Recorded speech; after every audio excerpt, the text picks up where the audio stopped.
Tenemos algunas hormonas como la hormona de crecimiento, la hormona prolactina. Tenemos hormonas esteroideas porque provienen del núcleo del colesterol, ¿no? De hecho, ustedes saben que tenemos hasta vitaminas provenientes de ese colesterol. ¿Cuáles son, por ejemplo? A ver, ¿conocen alguna vitamina que venga del colesterol?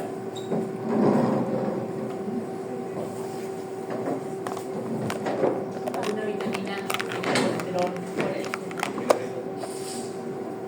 Muy bien, doctor, el calcitriol, ¿no? El calcitriol es una vitamina que viene del núcleo del colesterol. Y así mismo también tenemos hormonas que provienen de lo mismo, que son el cortisol, la endosterona, ¿no? Tenemos a los andrógenos y a los estrógenos, y también algunos que son derivados de algunos aminoácidos, como es el caso de la hormona tiroidea, viene de la tirosina, gracias a la iodación doble de la tirosina, se transforma en tiroxina y triiodotironina, que la primera es conocida como la T4, o tetraiodotironina, y la segunda conocida como la T3, ¿no? Que son las hormonas, digamos, que hacen eso. Otros, ya no tanto hormonas, sino más neurotransmisores. Por ejemplo, tenemos efectos derivados de la misma tirosina, por ejemplo, son el caso de las adrenérgicos, ¿no? O sea, las catecolaminas, como la noradrenalina y la adrenalina, son derivados de la misma tirosina. La dopamina también es derivado de la misma tirosina, ¿no? Entonces son varios tipos de moléculas que son hormonas. Pero vamos a pasar un poco a hablar a manera de rasgos muy rápidos acerca de la función de cada una de estas glándulas. Recuerden ustedes que la hipófisis es la glándula reguladora de una gran parte de las glándulas hormonales, ¿no? Ustedes saben, las glándulas que producen hormonas son básicamente la tiroides, el páncreas.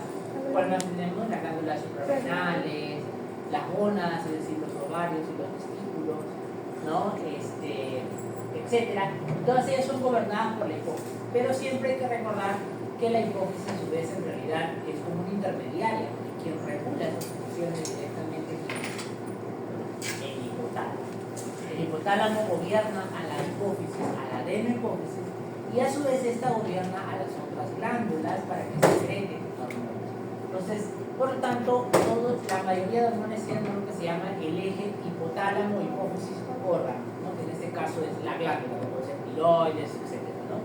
Entonces, todas ellas se caracterizan porque a la hipófisis existe una hormona que hace que se sintetice la hormona que estimula la glándula. En español, doctor, yo tengo al hipotálamo. El hipotálamo sintetiza una hormona que estimula a una de las células de la adenohipófisis. La adenohipófisis tiene varias células, ¿cierto? Las células tirotropas, que sintetizan a las hormonas estimulantes de la tiroides, las corticotropas, que estimulan, ¿qué cosa? La ACTH, ¿no?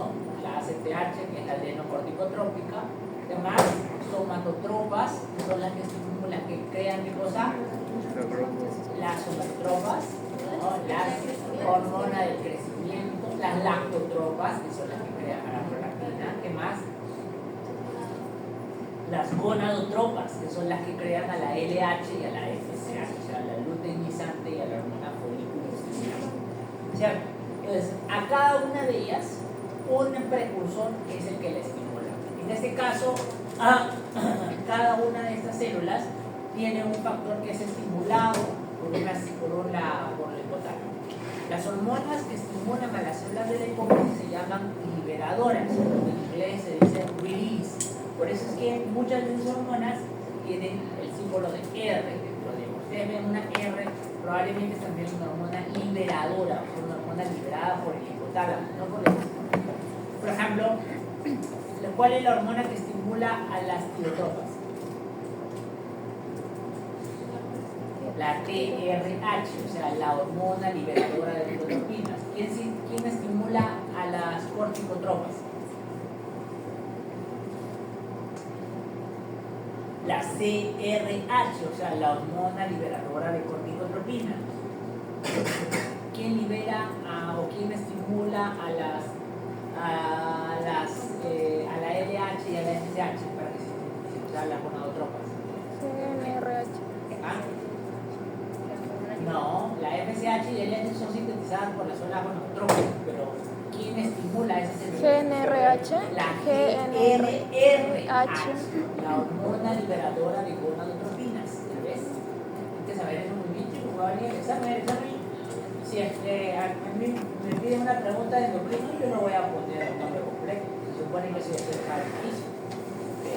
Bueno, muy bien. Listo. Entonces, esas estimulan a la hipófisis para que la hipófisis cree a sus hormonas estimulantes. TSH, hormona estimulante de la tiroides. La ACTH, hormona adrenocorticotrópica. ¿Qué más? La FSH y LH. ¿Qué más? ¿Qué otra hormona sintetiza? T3, T4. ¿Ah? T3 y T4. No, la hipófisis no. La hormona de crecimiento. Muy bien. Listo. Entonces, eso es, acuérdense, ¿ya? Muy bien, vamos a la tiroides. La tiroides tiene algo que se llama, su función principal es el aumento del metabolismo basal.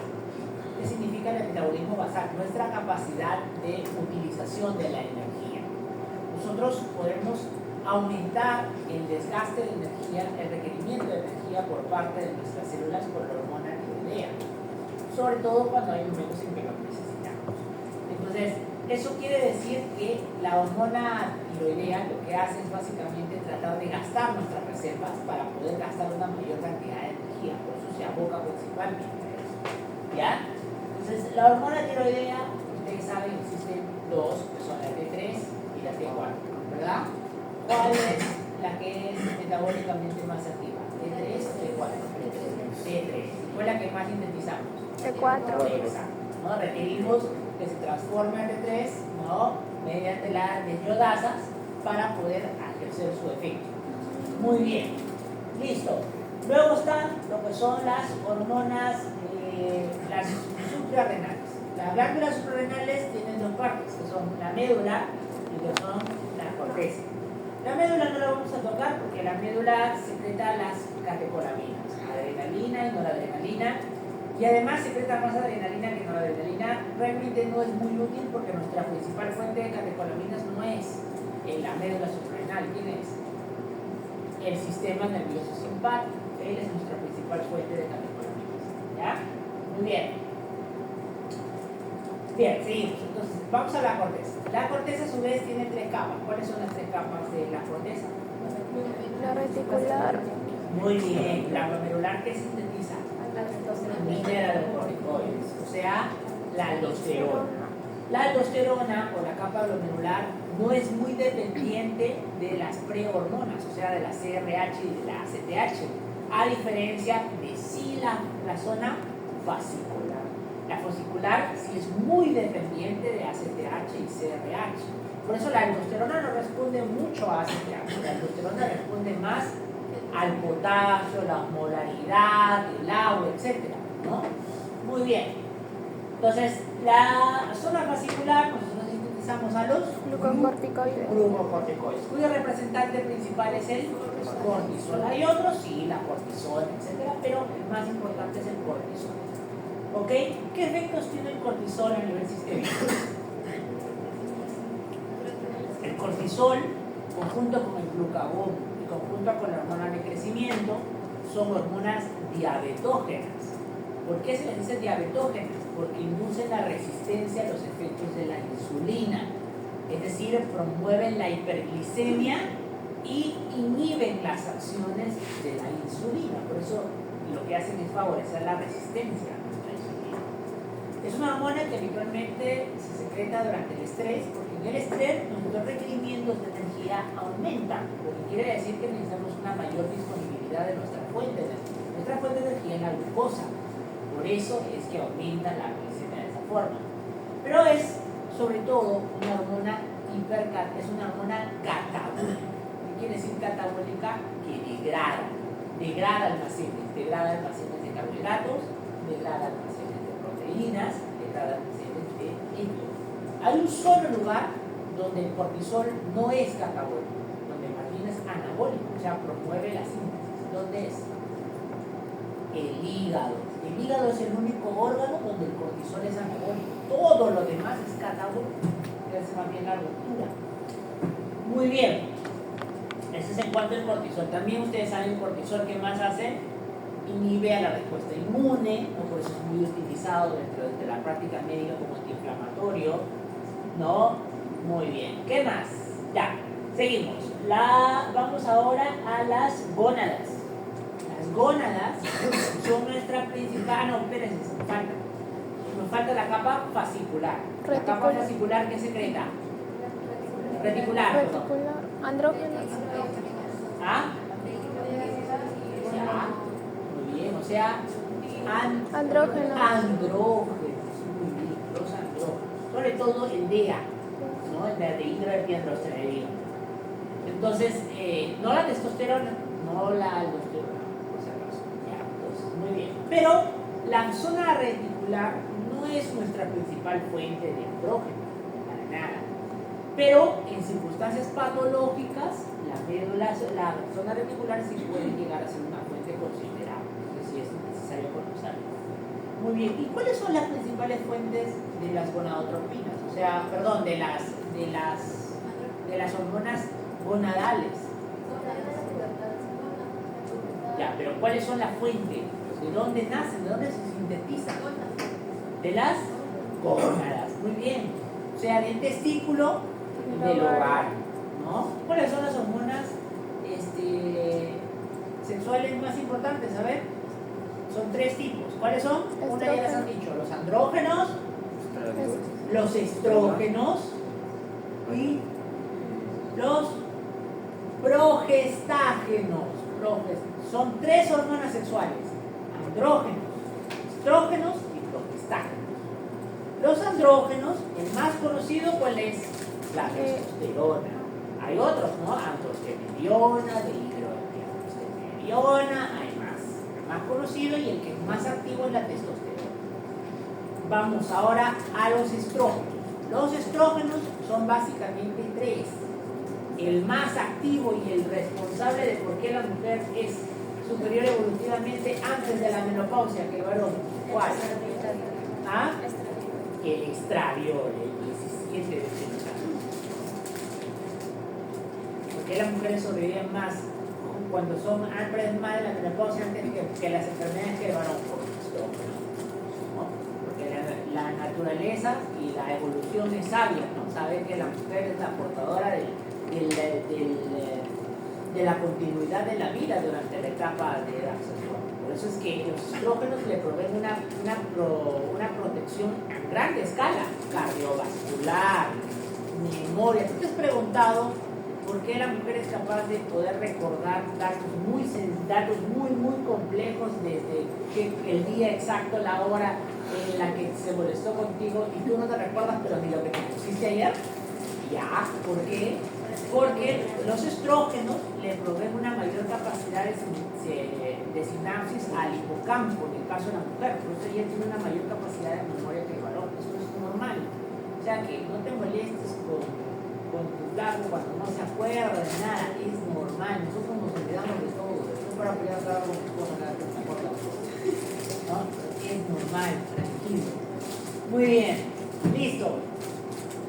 ¿Qué más? Ya, luego están los otros estrógenos, porque las mujeres sintetizan estrógeno y los varones solo testosterona, ¿cierto? Nosotros no sintetizamos estrógeno, ¿verdad? No.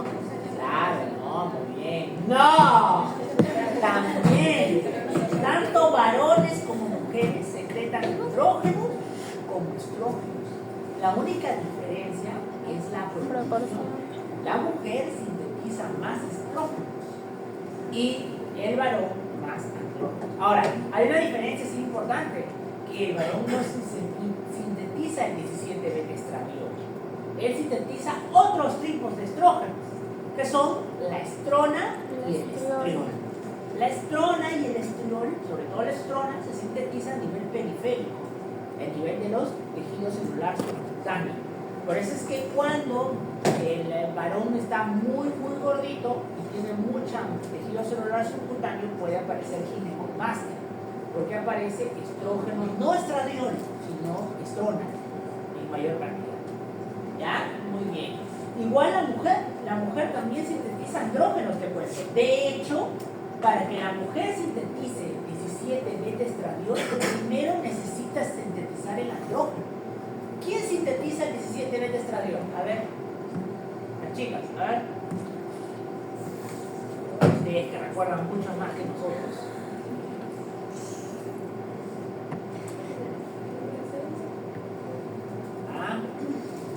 Las células de la teca interna, las células de la teca interna. Ya, recuerden, primero, las células granulosas sintetizan andrógenos. Los andrógenos pasan a la teca y la teca la convierte a estradiol. Así es. O sea, quiere decir que la mujer para sintetizar el 17-beta-estradiol tiene que sintetizar primero andrógenos. No puede saltarse. ¿Ya? Muy bien. Por eso la principal fuente de los estrógenos son los ovarios, ¿no? Y la principal fuente de los andrógenos, ¿cuál es? En el caso de la mujer, los ovarios. En el caso del varón, no, porque no tiene ovarios. ¿Quién es el principal sintetizador de los andrógenos? Los testículos. ¿Qué células? Las células de Leydig. Uy, lo va a mandar a fisiología, a reparar todo otra vez. Por eso tiene que aprender física. Miren, el que sabe fisio sabe muy bien cómo se utilizan los métodos anticonceptivos, no se han de equivocar, ¿no? Muy bien, seguimos. Sabiendo eso, ahora vamos a hablar un poco del eje hipotálamo, hipófisis y la glándula. Recuerden que la mayoría de hormonas que van por ese eje pasan por algo que se llama el feedback negativo.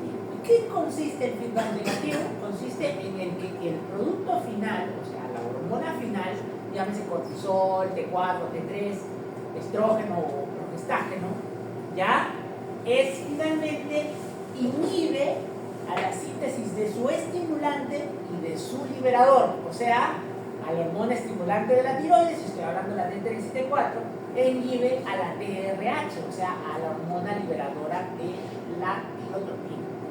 ¿No? ¿Ven? Entonces, ¿entendido, no? ¿Sí? ¿Eso por qué lo hace? Porque es una forma de contrarregulación, de hacer que la hormona no se nos vaya en exceso y poder mantener cantidades necesarias. Doctor, nosotros tenemos en algún momento un feedback positivo. ¿Sí? ¿Cuándo pasa eso? A ver, ¿quién me dice? Ustedes saben otra vez.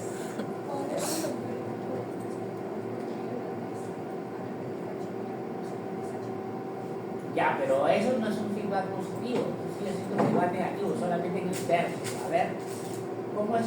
Un feedback positivo, ¿qué significa? Que el producto hace que se estimule más al liberador y más al estimulador. ¿Ah? El ciclo. ¿Ah? Sí, muy bien. ¿En qué parte del ciclo menstrual, doctor? Momentos antes de la ovulación, chicos. Las 48 horas antes de la ovulación, la ALH ejerce un efecto, los estrógenos ejercen un efecto positivo sobre la LH y a su vez sobre la GnRH. Por eso es que en una cuestión de horas, la mujer que tenía así apenas de LH se pica en un solo lado y en un día hasta alcanzar una GnRH. Gracias a ese feedback positivo momentáneo. ¿Cuál es la pregunta examen? Así que voy a preguntar. No sabe. Muy bien. Vamos ahora a la hipófisis. Vamos ahora a las patologías de la hipófisis. Cuando hablamos de la patología de la hipófisis hay que hablar de dos tipos. El que es la hipofunción y la hiperfunción. La hipofunción se conoce como hipopituitarismo. La hiperfunción como hiperpituitarismo.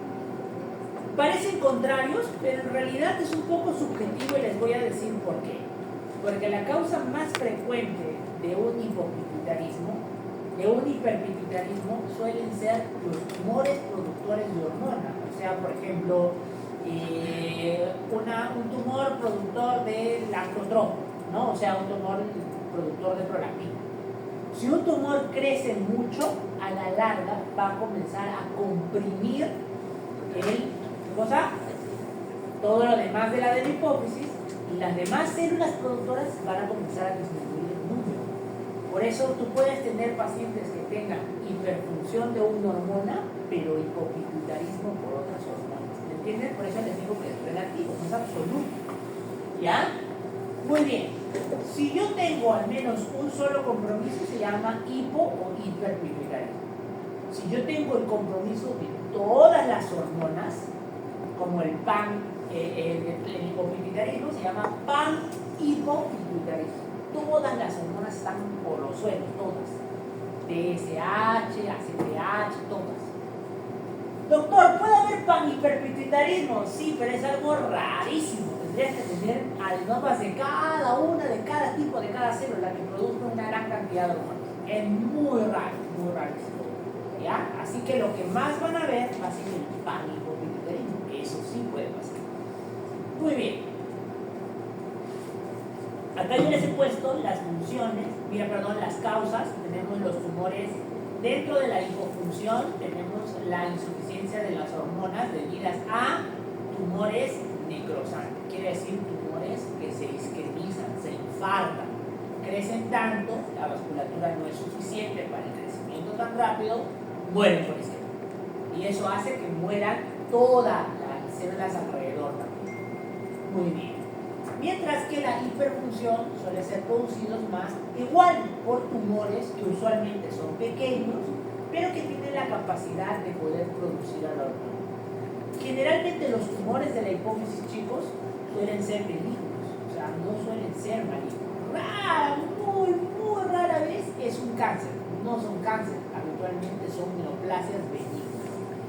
Hay un pequeño problema, que cuando son neoplasias benignas tienen dos formas de complicarnos la vida. Uno, porque la hipófisis es muy pequeñita y está en un ambiente muy pequeño, por lo tanto una masa que no sea tan grande va a comenzar a comprimir a los demás.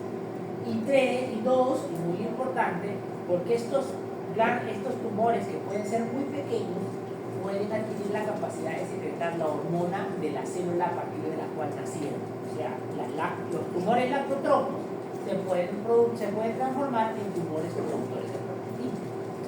Entonces, a esos chicos, la forma más frecuente de los tumores se conoce como adenomas. ¿Por qué? Porque nosotros tenemos el adenohipófisis glándulas, ¿no?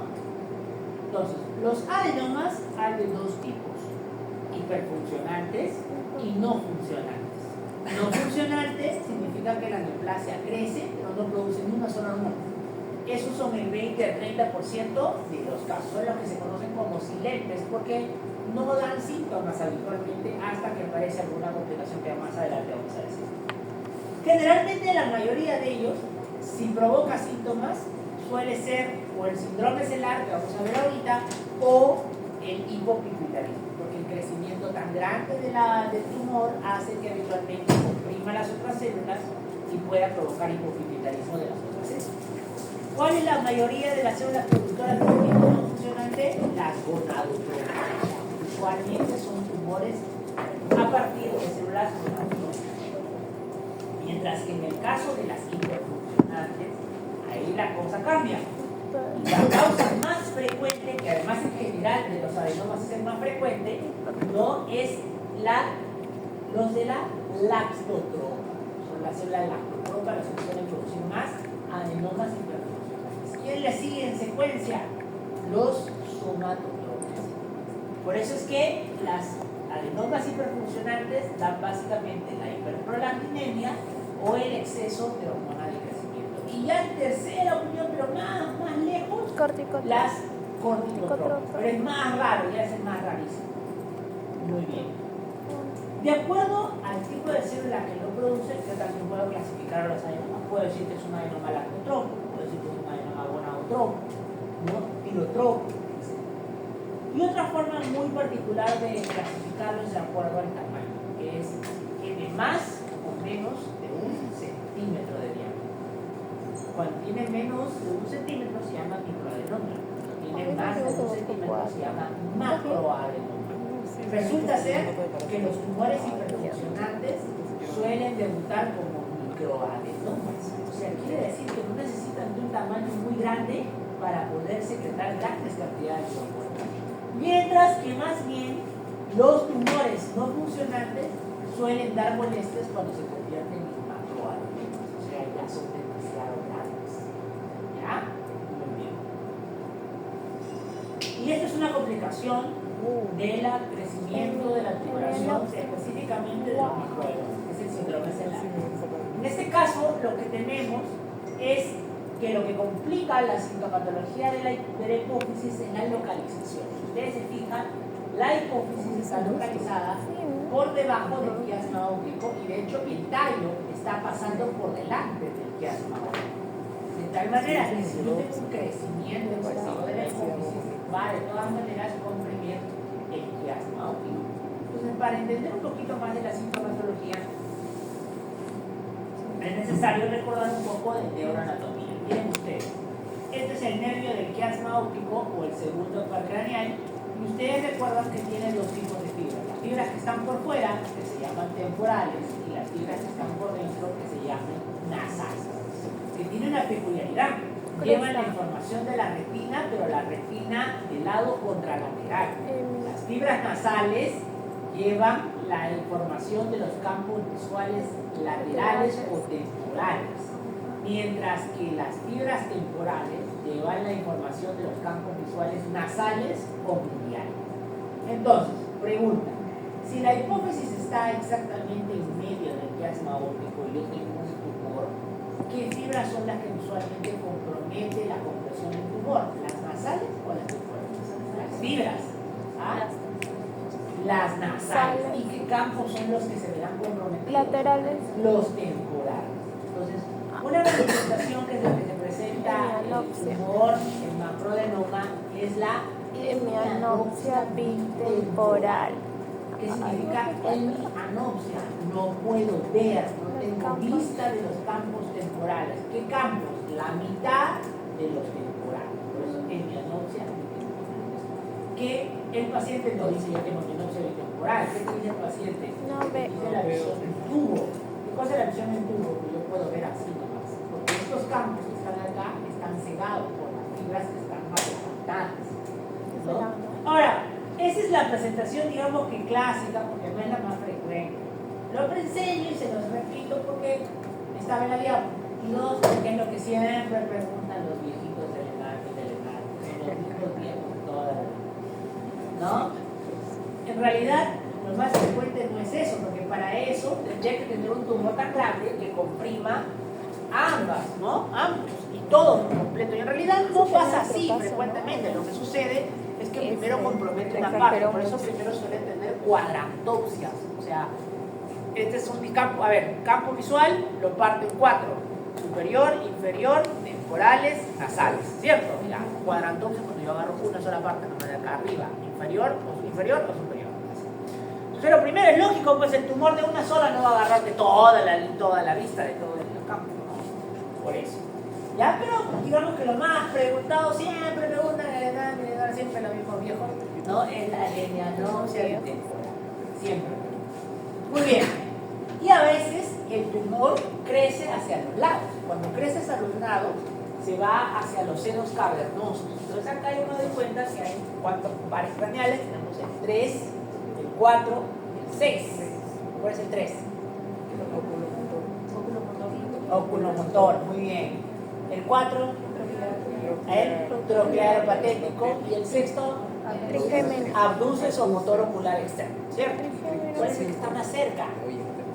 El 3. Por eso es que suelo tener primero diplopía del tercer par. ¿Y por qué diplopía? ¿Qué cosa es diplopía? Ver doble, visión doble. ¿Por qué ves doble? ¿Por qué ves doble? ¿Cuántos ojos tienes? 2. Ahorita que tú estás mirando acá a mí o a lo que sea que estés mirando, ¿te has dado cuenta que solo es una imagen o ves dos imágenes? Una. ¿Sí? ¿Son una imagen o dos? Una. Una, pues. ¿Por qué? Tienes dos ojos. Que se juntan. ¿Ah? Porque nosotros tenemos la capacidad de poder concentrar la mirada, de volver dos campos en uno solo para poder tener más detalle de lo que miramos. Podemos ver igual los otros campos, pero no podemos ver con gran detalle. Por ejemplo, yo me pongo a mirar viendo a la doctora, por ejemplo, digo, ay, quiero ver si está haciendo otra cosa diferente a clase, pero puedo ver a alguien que se me puede acercar de acá sin necesidad de voltear, pero no voy a ver su cara, no voy a saber quién es, solo voy a ver una sombra por ahí nada más, ¿cierto? es porque no tengo la capacidad de ver, de mirar con detalle hacia este lado cuando mi mirada está enfocada acá. Pero para eso yo necesito que mis dos ojos estén en el mismo cuadrante al mismo tiempo. Si mis dos ojos no están al mismo cuadrante al mismo tiempo, enfocados a lo mismo, no voy a tener esa mirada, voy a ver doble.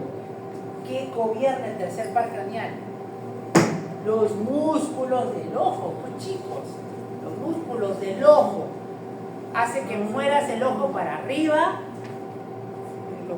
para abajo Derecha, izquierda. y A los para lados. afuera. ¿No? No. No, eso es Derecha. seis. Para adentro, ya. Como caes, ¿no? Por eso. O sea, cuando tú mueves los ojos, no vas a poder porque tienes el compromiso del tercer par. Entonces, al no poder mover, se te crean dos imágenes. Nos llaman diplopía. ¿Ya? Muy bien. Como todo tumor va a provocar cefalea por efecto de compresión, rinorrea se compromete ya parte del hueso. Y apoplejía hipoficiaria se llama cuando ya el tumor intenta crecer y se necrosa por el crecimiento excesivo, ¿no? Y una complicación ya más rara es cuando un tumor es tan grande que crea un aumento de la presión intracraneana muy elevada, cosa que se le llama como hipertensión endocraniana, que se caracteriza por tres cosas: cefalea, dolor de cabeza, papiledema, edema del nervio óptico y vómitos explosivos. Eso ya es una complicación más rara. Muy bien. Quedan 4 días nomás para salir. ¿Qué compraste? Amarillo no,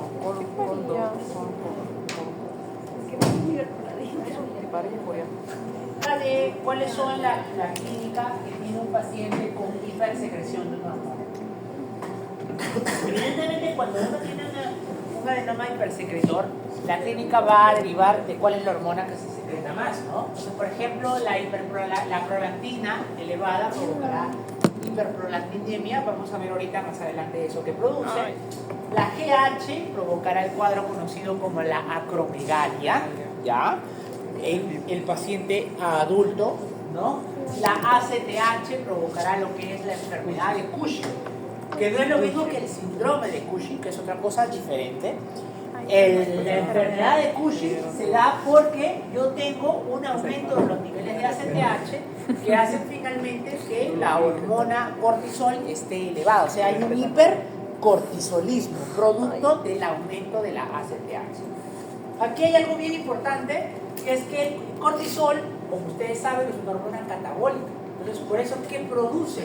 Va a hacer que aumente de peso, que haya redistribución de la grasa, y tú vas a ver al paciente con Cushing, que habitualmente tiene las manos y las piernas flaquitas, Estrías. una barriga grande, ¿no? Como acá, que aparece por acá, por acá, por acá, por aquí, ¿no? Y los cachetes, se distribuye la grasa totalmente, ¿no? Te aparecen estrías abdominales, ¿por qué? Porque la piel se vuelve delgada, porque es catabólico, rompe proteínas, parte de la misma epidermis. Por eso, cuando la persona va engordando, las fibras de la piel se rompen y se ven esas estrías blanquecinas, ¿no? Muy bien. Osteoporosis, ¿no? Se provoca osteoporosis, provoca diabetes, porque ya les he dicho que es una hormona que induce a la resistencia de la insulina, por eso el paciente puede desarrollar diabetes. Hipertensión arterial, porque el cortisol aumenta la resistencia vascular periférica. Tercero, debilidad muscular proximal. ¿Por qué? Porque disminuye la masa muscular, rompe músculo para a partir del músculo obtener glucosa, ¿no? ¿Qué más? Y síntomas psiquiátricos, porque el cortisol también actúa a nivel de la corteza e induce mucho en la hiperactividad, ¿no? Muy bien. Y aquí hay algo importante, que es que cuando el tumor es productor o es producido por ACTH, ¿no? Lo que tenemos es que hay aparte hiperpigmentación, ¿no? Hay hiperpigmentación. ¿Por qué? Porque a veces la ACTH provoca un aumento, ¿no? de la hormona liberadora de los melanocitos. Muy bien, vamos a la TSH, el hipertiroidismo, ¿no? Eso vamos a hablar un poquito más adelante. Y la FSH y LH, que provocan alteraciones en la menstruación, la fertilidad, el líbido, sobre todo en las personas ya adultas. Porque en el niño evidentemente va a provocar algo un poco más complejo, que es el no desarrollo de las características sexuales secundarias, como vamos a ver. ¿No? Muy bien. Bien, vamos a hablar un poquito de cada uno. Miren, una de las causas del hipopituitarismo son los tumores destructivos, o sea, tumores que crezcan en demasiada cantidad. Otro, la necrosis postparto, que se conoce como el síndrome de Sheehan, que vamos a verlo ahorita. ¿Ya? Muy bien. Vamos ahora a las causas. A ver, ¿dónde está? Aquí, ¿no? Acá la hipertiroidismo. Ya, vamos aquí. Adenomas. Acá. La hipersecreción. En la hipersecreción tenemos uno de los tumores productores que se llama la hormona de crecimiento. O sea, las tumores adenomas por células somatotropas. Las células somatotropas van a producir una gran cantidad de hormona de crecimiento. Y la hormona de crecimiento realmente en un adulto no tiene mucho efecto. ¿Por qué? Porque nosotros ya no vamos a crecer más ya. ¿Por qué no crecemos más en longitud? ¿Por qué no crecemos más? ¿Por qué no crecemos? Porque las epífisis se cierran. ¿Ah? Porque las epífisis se cierran.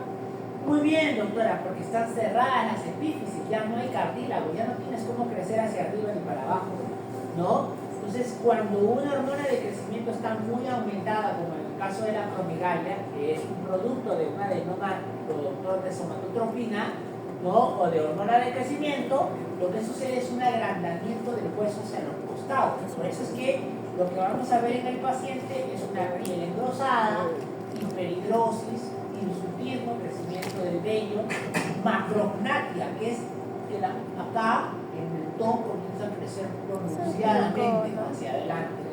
2, agrandamiento de los rasgos faciales tóxicos, sobre todo acá, de la zona supraciliar. Por eso es que se agranda la frente y la zona de acá de los ojos, ¿no? ¿Qué más? Agrandamiento de las extremidades, los dedos comienzan a aumentar de grosor, se vuelve más gruesa la mano.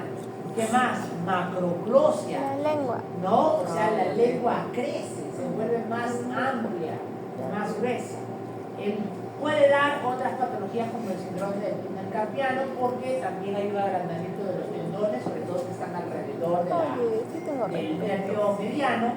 Agrandamiento de las vísceras, de corazón, de hígado, ¿no? De los riñones, agrandamiento de los huesos que recuerden hacia laterales. Y algo muy importante, la hormona de crecimiento es una hormona que promueve la resistencia a la insulina. Y tiene un importante valor sobre todo en la niñez, porque en la niñez el niño requiere una mayor cantidad de glucosa porque su gasto de energía es mucho mayor. Entonces ahí no hay problema. Pero en el adulto, la hormona de crecimiento normalmente está baja y no tiene casi nada de reacciones. Pero si tenemos una hormona que es misma productora de hormona de crecimiento, tenemos una hormona que está induciendo resistencia a la insulina. Por eso es muy frecuente el riesgo de diabetes en estos pacientes. ¿Ustedes conocen quién es Margarito? ¿No? ¿Nunca has escuchado a Margarito? El que tenía. Margarito era un personaje que falleció cuando yo era residente, que era el hombre más grande del Perú, más alto. ¿Por qué? Él tenía acromegalia y falleció de diabetes. De hecho, tenía un pie diabético severo, ¿no? Falleció en una cama del hospital de Minara. La cama casi fracasada porque no cabía en las camas normales, ¿no? Muy bien. Entonces, ¿qué puede tener? Dolor de cabeza, disminución de la vista. Tiene hipogonadismo. ¿Pero por qué tiene hipogonadismo? Porque los tumores de células somatotrópas suelen aumentar con el tiempo de tamaño y producir una compresión de las otras células, ¿no? Las hipertropas, somatotropas, etc. Luego, también hay una hiperprolactinemia, porque los pacientes que tienen acromegalia suelen tener en cierto grado algunas células productoras de prolactina, lo que quiere decir que pueden tener cierto grado de hiperprolactinemia. Y eso también explica por qué los pacientes suelen tener como problema tener problemas de la fertilidad y problemas sexuales, ¿no? Como vamos a ver ahora más adelante. Entonces, miren, acá van a ver un paciente con acromegalia. Tiene prognatia, ¿no? Tiene un aumento de los rasgos de la zona supraciliar, aumento del grosor de la nariz, de las orejas, ¿no? Se ven rasgos mucho más toscos de la parte facial. Vamos al primero de los microadenomas más productores, que son el microadenoma de células lactotróficas, que provoca la hiperprolactinemia. Generalmente la hiperprolactinemia, o sea, la prolactina alta, no solo se puede dar, ojo, en un adenoma, puede darse en otras cosas, en entornos hipotalámicos, por disminución de la inhibición dopaminérgica, adenomas tipos de lactotropo, ¿no? También pueden darlo una cierta grado de hiperprolactinemia. Pero la causa más frecuente por de lejos es el adenoma productor de prolactina, o sea, el adenoma de lactotropas, ¿no? ¿Dónde va a provocar generalmente síntomas? Sobre todo a nivel de los adultos no menopáusicos, ¿no? No menopáusicos, o sea, las mujeres no menopáusicas. ¿Por qué? Porque los demás, tanto varones como mujeres, suelen producir síntomas debido a la prolactina. Ahora, tú dirás, ¿por qué? Lo que pasa es que la prolactina tiene un efecto inhibitorio directo sobre la GnRH, o sea, la hormona liberadora de prolactina. De tal manera que cuando la prolactina está en grandes cantidades, la GnRH baja. La GnRH baja la LH, la FSH, pero sobre todo el predominio de la LH, y es por eso que me da un hipogonadismo, ¿no? Entonces hay una baja de estrógeno, pero también una baja de testosterona. Por eso los pacientes con hiperprolactinemia suelen tener ciclos anovulatorios en el caso de la mujer y suelen tener infertilidad, ¿no? Además, en el varón pueden provocar ginecomastia, porque provoca el crecimiento de la glándula mamaria en el varón.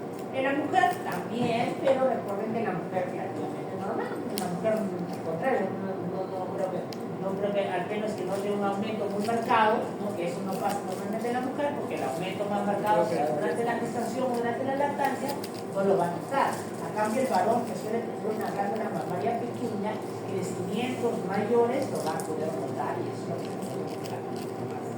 Entonces, la ginecomastia es una manifestación más del varón que de la mujer. ¿Ya? Y de hecho, ustedes saben que cuando una persona se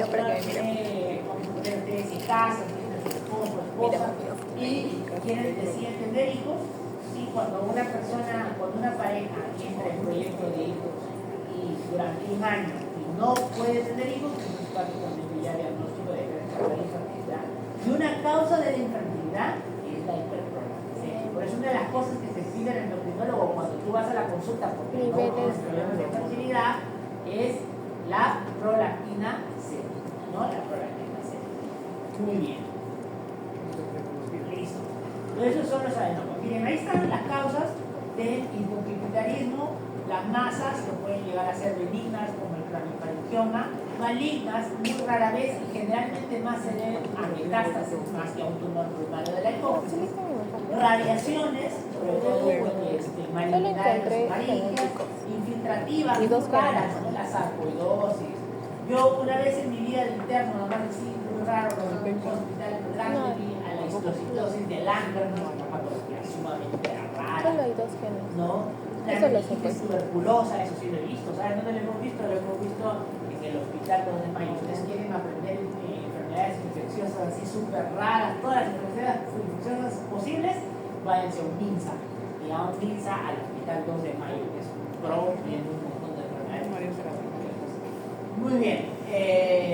No, es muy bonito. Ustedes creen que no, pero es muy bonito. Enfermedades infecciosas es bien chévere. Pero son bien estrictos también. Muy bien. Sí, en serio.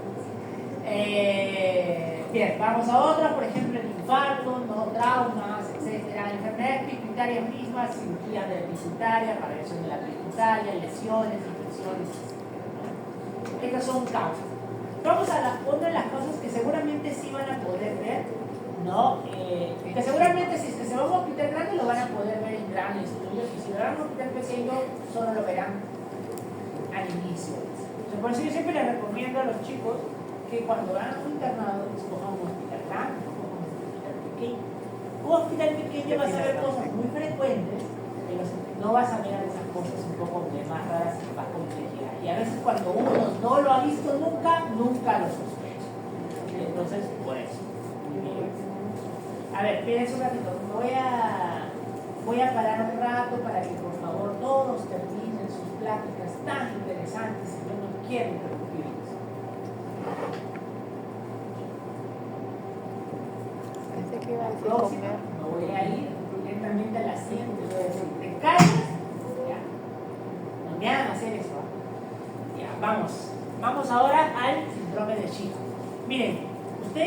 que durante el embarazo yo puedo tener un crecimiento muy considerable de la pituitaria. ¿Por qué? Porque en el embarazo yo requiero grandes cantidades de progesterona, estrógenos, ¿no? Porque esos mantienen a la placenta. Entonces, normalmente durante la gestación aumentan de tamaño estas células y el número. Y eso va en correlación también con una circulación más aumentada del sistema pórtico. ¿Qué puede pasar en el embarazo? Una complicación bien frecuente. ¿Cuál es? La hemorragia. Lo más frecuente que puede llegar a pasar y es lo más catastrófico que puede matar a una mujer en el parto. Entonces, las hemorragias pueden llegar a ser tan severas que la mujer puede llegar a perder 1 litro durante toda la sangrado. La cesárea nomás se pierde como 150, 850. ¿Te has visto que se repone un montón de sangre, se repone un montón de hidratación durante la cesárea? En el parto se puede perder entre 500 a 600 aproximadamente. Y si tú tienes una complicación obstétrica, puedes llegar a perder entre 1 litro 500 a 2 litros, a más. Usted puede morir totalmente de una parada cardiorrespiratoria. Entonces, es por eso que un sangrado profuso súbito puede hacer que de manera súbita la glándula pituitaria pierda toda la irrigación o gran parte de la irrigación para una gran masa de pituitaria. Si yo tengo una gran masa de células y muy poca demanda, que va a entrar en isquemia y por lo tanto un infarto y a veces hasta una hemorragia de toda la glándula pituitaria. Esa es una causa de panhipopituitarismo, que vamos a ver al final. O sea, que la mujer quede con todas las hormonas totalmente suprimidas. ¿Cuál es la forma más frecuente en la que la mujer se suele dar cuenta? Por eso, ¿no? Le dan al pequeño y con los días se comienza a dar cuenta que no produce leche. Pese a que está intentando dar de lactar, el niño se acerca al pezón, tiene un buen agarre del pezón, pero igual no hay producción de leche. ¿Por qué? Porque no hay prolactina. Si no hay prolactina, no puede haber producción de leche. ¿Ya?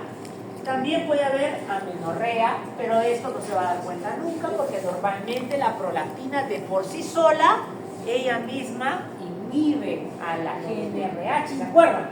Entonces durante la lactancia materna exclusiva es como una especie de un método anticonceptivo la lactancia materna exclusiva. La mujer no puede quedar embarazada por los niveles tan altos de prolactina que tiene. Entonces, la amenorrea y los problemas para fertilidad, ni cuenta se va a dar la mujer en los 6 meses, porque como le da de lactar siempre, eso, ¿no? ¿Qué más? Hipotensión por la pérdida, intolerancia al frío, esto es producto de la baja de las hormonas tiroideas, aumento de peso por la baja de hormonas tiroideas, la fatiga por la baja de hormonas tiroideas, disminución de la masa muscular, esto es por la disminución del cortisol, porque el cortisol no va a provocar una disminución bajo, va a producir una disminución de la masa muscular, hiponatremia, hipoglicemia, que ambas son por el hipotiroidismo, la pérdida del vello púbico y axilar, estos son por las hormonas sexuales, y la involución mamaria por la prolactina, ¿no? Generalmente son mujeres que después de la hemorragia empiezan primero con agalactorrea, luego con síntomas de hipotiroidismo y al final aparecen los síntomas del hipocortisolismo. Entonces suele demorar mucho tiempo, si es que nadie lo ha sospechado, ¿no? El diagnóstico del síndrome de Shiga. Aquí está, isquemia, necrosis, no fluye menos sangre en las células de la laguna de las pituitarias y eso provoca una isquemia y ruptura total. Muy bien, y ahí están los síntomas, ¿no? El síndrome de Shiga son dolencia, adinamia, falta de lactancia, el ciclo celular no se restaura, etc., ¿no? Muy bien. Dentro de las manifestaciones que lo pueden producir está la deficiencia de hormona de crecimiento, que si se da en niños, lo que voy a tener es una baja estatura. Si se da en adultos, nada, pues lo que más voy a ver en el adulto es la disminución de la masa corporal y el aumento de la grasa por el efecto básicamente de disminución del carbohidrato, ¿no? Fíjese, Ustedes, es importante conocer a la hormona de crecimiento porque en algún momento, como provoca visceromegalia y provoca aumento en cierto grado de la masa muscular también, se llegó a utilizar, ustedes saben, tontamente, por cualquiera de esos tontos que aparecen a veces en la tele, ¿no? Para los gimnasios, ¿no? Para ponerse, se ponían hormonas de crecimiento. ¿No saben? Hay algunos que se ponían hormonas de crecimiento para poder aumentar masa muscular. Y lo que no saben es que están aumentando su riesgo, porque provoca, así como provoca músculo estriado aumentado, también provoca músculo cardiovascular aumentado. Hay cardiomigalia, puede pasar solo por la hormona de crecimiento. En los 80 se volvió una práctica un poco caleta la inyección de la hormona de crecimiento por parte de los deportistas, ¿no? Y hubo uno que ahorita no recuerdo muy bien el nombre, que falleció inclusive durante una corrida porque le dio una parada cardiorrespiratoria, le dio un infarto masivo. ¿Y por qué le dio un infarto masivo? Porque yo les he dicho, el corazón, el miocardio crece, pero ¿quién no crece? Las coronarias. Entonces, si yo crezco un montón el corazón, no voy a poder irrigarlo adecuadamente, aumento las demandas, hizo un infarto masivo de más del 50% del ventrículo izquierdo y ahí quedó tendido, tieso y frío, ¿no? Hicieron su necropsia y en la necropsia encontraron un corazonzazo que parecía de la... ¿no? ¿Por qué? Por la hormona de crecimiento. Y de ahí en adelante se prohibió también la práctica. Por eso la hormona de crecimiento solo debe ser indicada por el endocrinólogo. Y generalmente lo indica en pacientes niños que sufren de déficit. Muy bien, signos y síntomas de los déficits, ya hemos dicho, de las gonadotropinas, trastornos menstruales, disminución de la libido, sequedad vaginal, pérdida de las características sexuales, sobre todo cuando estamos en la etapa prepuberal. Acuérdense, las hormonas sexuales son muy importantes antes de la pubertad porque son las que le dan las características sexuales secundarias, ¿no? La distribución del vello púbico, el agrandamiento del miembro viril, la redistribución, el aumento de tamaño de los labios mayores en la mujer, el aumento de la grasa a nivel de las mamas en la mujer, la redistribución, ¿no? Todo eso que sucede durante la etapa de la pubertad y sucede gracias a las hormonas sexuales. Cuando el déficit de hormonas sexuales se da después de esa etapa, lo que más básicamente va a haber es que la persona se va a quejar básicamente o de fertilidad o de ciclos ovulatorios anormales en el caso de la mujer, o infertilidad y disminución del líbido y disfunción eréctil en el caso del varón, ¿no?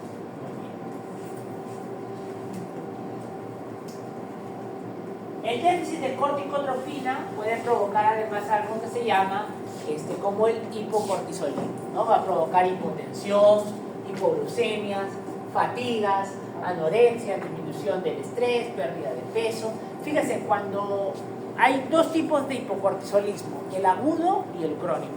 El crónico suele ser esto, ¿no? El paciente con aritmia, fatiga, pierde peso, está todo el tiempo así hipoactivo, ¿no? Mientras que el agudo es un paciente que se presenta con hipotensión, hiponatremia, ¿no? Vómitos, ¿no? Está prácticamente adinámico, ¿no? Y eso se llama la crisis de Addison o la enfermedad de Addison, ¿no? Como Cushing es el exceso, Addison es lo contrario, el déficit, ¿no? Acá dice algo importante, que es la ausencia de hiperpigmentación. O sea que la ausencia del déficit de corticotropina se caracteriza por ausencia de hiperpigmentación. ¿Por qué lo dice ausencia de hiperpigmentación? Porque el déficit de cortisol, cuando es producido por la misma glándula, o sea que la glándula no produce cortisol adecuadamente, hay como consecuencia hiperpigmentación de la persona. ¿Por qué dirás tú, doctor? ¿Qué tiene que ver? Ya. Si yo tengo cortisol bajo, ¿quién automáticamente comienza a aumentar en su concentración? Si el problema es la glándula, la ACTH. Entonces la pregunta del millón es, ¿la ACTH cómo se sintetiza? ¿Cómo se secreta? ¿Como ACTH sola? A ver, acuerden Morfo. ¿Cómo se sintetiza la ACTH? ¿Como ACTH sola? No, la ACTH se sintetiza en forma de propiomelaanocortina. Y la propiomelaanocortina se deriva en 4 cosas: beta-endorfinas, ACTH o hormona adrenocorticotrópica, ¿ya? Opiáceos y la hormona estimulante de los melanocitos. Entonces, cuando mi problema es la glándula, la ACTH está aumentada, pero el cortisol está por los suelos. Entonces, como yo necesito crear más ACTH, como consecuencia también tengo que crear propia melanocortina. Entonces, creo hormona estimulante de los melanocitos. Entonces, la persona suele tener hiperpigmentación. Mientras que si el problema no está en la glándula, sino está en la célula que produce la ACTH, no tengo hormona estimulante de los melanocitos. Por eso hay ausencia de hiperpigmentación. Esta es una característica distintiva del paciente con hipocortisolismo, por problema en la glándula y por problema en la hipófisis. Muy bien. Listo. Puede ser hipopituitarismo, puede darse por lesión hipotalámica, lesión del tallo, lesión de hipófisis, ¿no? Acá están las alteraciones a nivel de la FSH-LH. Bien, y lo que les dije, ¿no? No es lo mismo el hipopituitarismo prepuberal y el postpuberal, ¿no? Ya les dije, lo que vamos a encontrar en el prepuberal es básicamente una ausencia de los caracteres sexuales o del desarrollo normal de los mismos. Por eso es que es importante saber, cuando ustedes lleven gine, cuando lleven endocrino, van a saber lo que es las escalas de Tanner, ¿no? De cómo son los desarrollos sexuales secundarios en la mujer y en el varón, ¿no? Después de los 5 o 4 meses, ¿no? Muy bien, listo. Si estás muy ocupado y tienes que hacer otras cosas, no hay problema, tú puedes salir y avanzar lo que tengas que hacer. No, ya les he dicho, yo les dije la vez pasada, no me hagan enojar.